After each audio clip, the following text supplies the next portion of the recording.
Hai Rek, Detik Ensiklopedia hadir lagi nih. Udah siap nabung emas kan? Tapi, masih bingung milih yang mana? Tenang Rek, di video kali ini kita bahas tuntas. Head to head, emas perhiasan lawan logam mulia. Kira-kira siapa ya yang jadi juaranya di tahun 2025 ini? Siap-siap nyatet poin-poin pentingnya ya.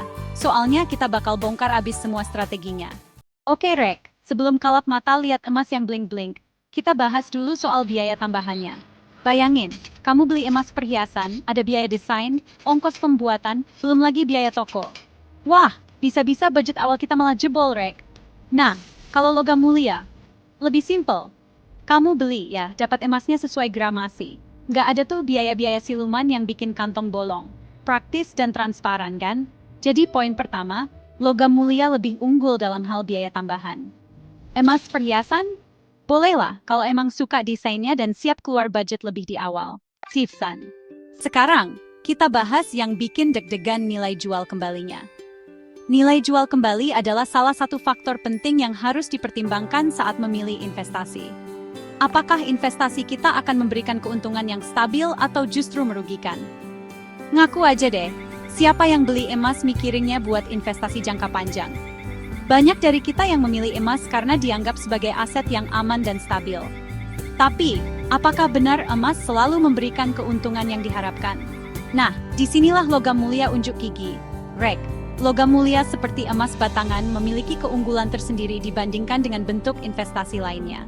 Emas batangan biasanya dilengkapi dengan sertifikat resmi yang menjamin keaslian dan kualitasnya.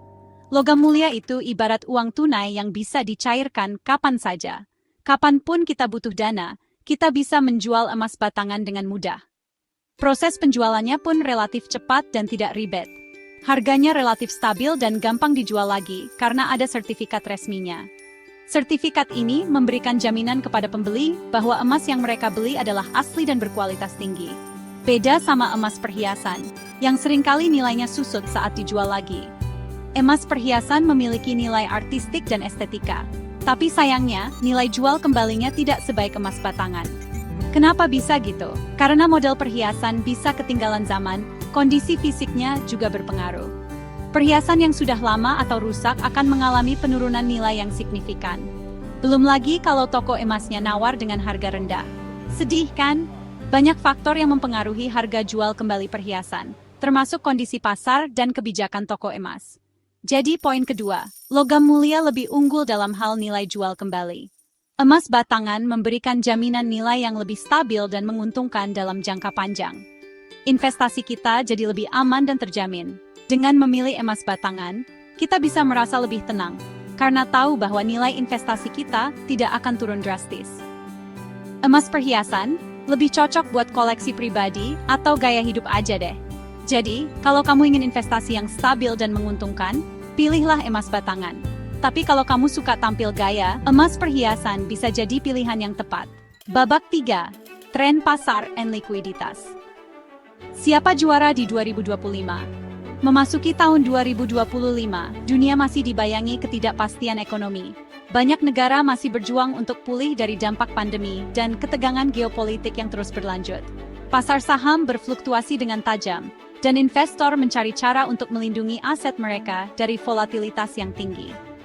Nah, di saat-saat kayak gini, logam mulia sering jadi primadona. Emas khususnya telah lama dianggap sebagai pelindung nilai yang andal. Ketika pasar keuangan tidak stabil, emas sering kali menjadi pilihan utama bagi mereka yang ingin menjaga kekayaan mereka. Kenapa? Karena dianggap sebagai aset lindung nilai yang tahan banting. Emas memiliki sejarah panjang sebagai alat penyimpan nilai yang dapat diandalkan, terutama di masa-masa krisis. Selain itu, emas juga tidak terpengaruh oleh inflasi seperti mata uang kertas. Logam mulia itu kayak tameng investasi. Ketika pasar saham jatuh, emas cenderung mempertahankan atau bahkan meningkatkan nilainya. Ini membuatnya menjadi pilihan yang menarik bagi investor yang ingin mengurangi risiko portofolio mereka. Ketika nilai mata uang turun, harga emas cenderung naik. Ini karena emas dipandang sebagai aset yang lebih stabil dibandingkan mata uang yang bisa terdepresiasi. Dalam situasi di mana inflasi tinggi atau mata uang melemah, emas seringkali menjadi tempat berlindung yang aman. Makanya, banyak investor yang beralih-alih ke logam mulia untuk mengamankan aset mereka. Bagaimana dengan emas perhiasan? Emas perhiasan juga memiliki nilai, tetapi ada beberapa perbedaan penting yang perlu dipertimbangkan. Meskipun cantik dan elegan, tapi likuiditasnya nggak segesit logam mulia. Emas perhiasan seringkali memiliki nilai tambah dari segi desain dan kerajinan, tetapi ini juga berarti bahwa harganya bisa lebih sulit untuk diprediksi dan tidak selalu mencerminkan harga pasar emas murni. Artinya, lebih susah dan butuh waktu lama untuk menjualnya kembali. Proses penjualan emas perhiasan bisa lebih rumit dan memakan waktu dibandingkan dengan menjual emas batangan atau koin emas yang lebih mudah dinilai dan diperdagangkan. Jadi, poin ketiga, logam mulia kembali unggul dalam hal tren pasar dan likuiditas. Emas batangan dan koin emas lebih mudah diperdagangkan dan memiliki pasar yang lebih liquid dibandingkan emas perhiasan. Ini membuatnya menjadi pilihan yang lebih baik bagi investor yang mencari fleksibilitas dan kemudahan dalam bertransaksi. Investasi kita lebih fleksibel dan minim risiko.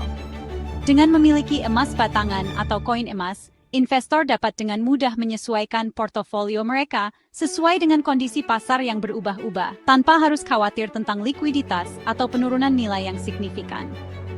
Emas perhiasan tetap punya tempat di hati para pecinta fashion dan gaya hidup. Meskipun tidak sefleksibel emas batangan dalam hal investasi, emas perhiasan tetap memiliki daya tarik tersendiri sebagai simbol status dan keindahan. Bagi banyak orang, memiliki emas perhiasan bukan hanya tentang investasi, tetapi juga tentang gaya dan ekspresi diri. Outro, Emas 2025, pilihan cerdas untuk masa depan. Tahun 2025 adalah tahun yang penuh peluang bagi para investor emas. Dengan berbagai pilihan yang tersedia, penting untuk memahami keunggulan masing-masing jenis emas. Kesimpulannya, baik emas perhiasan maupun logam mulia punya keunggulan masing-masing. Emas perhiasan menawarkan keindahan dan nilai estetika yang tinggi, sementara logam mulia memberikan stabilitas dan keamanan investasi. Tapi, kalau bicara soal investasi di tahun 2025, logam mulia lebih unggul dalam hal biaya, nilai jual kembali, dan likuiditas. Logam mulia mudah dijual kembali dengan harga yang kompetitif dan memiliki biaya penyimpanan yang lebih rendah. Kesimpulan akhir, emas logam mulia lebih menguntungkan untuk investasi di tahun 2025. Dengan potensi kenaikan harga yang signifikan, logam mulia menjadi pilihan yang lebih aman dan menguntungkan. Emas perhiasan lebih cocok untuk gaya hidup atau koleksi. Bagi mereka yang menghargai keindahan dan seni, emas perhiasan adalah pilihan yang tepat. Namun, perlu diingat bahwa nilai jual kembali emas perhiasan bisa lebih rendah dibandingkan logam mulia. Saran, fokuskan pembelian pada logam mulia untuk investasi murni di tahun 2025. Dengan membeli logam mulia, Anda dapat memastikan bahwa investasi Anda tetap aman dan liquid. Jadi, sudah siap jadi investor emas yang cerdas? Pertimbangkan tujuan investasi Anda dan pilih jenis emas yang paling sesuai dengan kebutuhan Anda. Jangan lupa untuk selalu memantau perkembangan pasar dan melakukan riset sebelum membuat keputusan investasi. Semoga video ini membantu kalian dalam mengambil keputusan yang tepat. Ingatlah bahwa investasi yang baik memerlukan pengetahuan dan perencanaan yang matang. Terima kasih sudah menonton. Jangan lupa like, comment, dan subscribe untuk konten menarik lainnya. Kami akan terus memberikan informasi dan tips investasi yang bermanfaat untuk Anda.